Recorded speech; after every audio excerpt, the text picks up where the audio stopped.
writing on behalf of a couple of people who can't believe you're saying what you're saying, and the list is getting pretty tragic, with children overboard and links to Al-Qaeda, weapons of mass destruction that never materialise, and all the other lies too numerous to mention that aren't really lies because you thought they were true.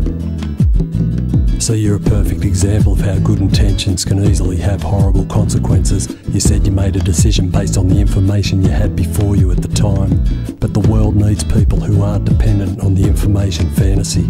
Leaders with knowledge, or maybe wisdom, or at least a small amount of common decency.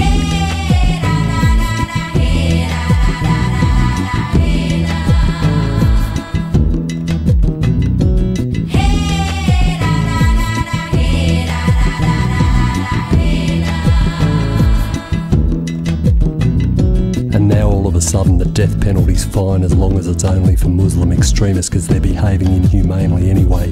Where have we heard that argument before? You say you hope it'll act as a deterrent against other terrorists and religious fanatics. Hey, I know. What about suicide bombers? I reckon you got them scared. And if logic's not really your strong point, then a quick look at a little history book will tell you that execution breeds execution, creates heroes at ground zero. See, when they do it, it's called revenge killing, and when we do it, it's called justice. Hypocrisy and democracy have gotten to bed together and become regime.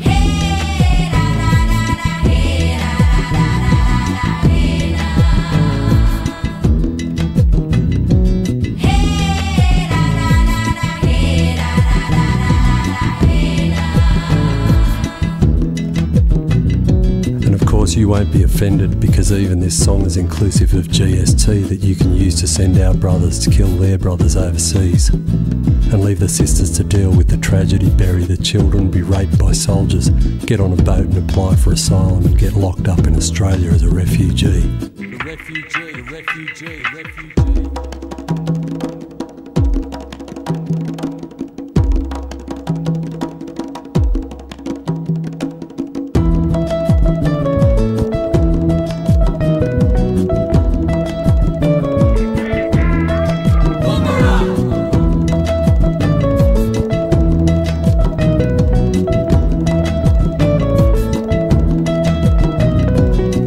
Family and my family got on boats and put up flags here illegally, and then killed off the locals and stole their children apparently with some sort of impunity, and then 200 years later all they asked for was an apology.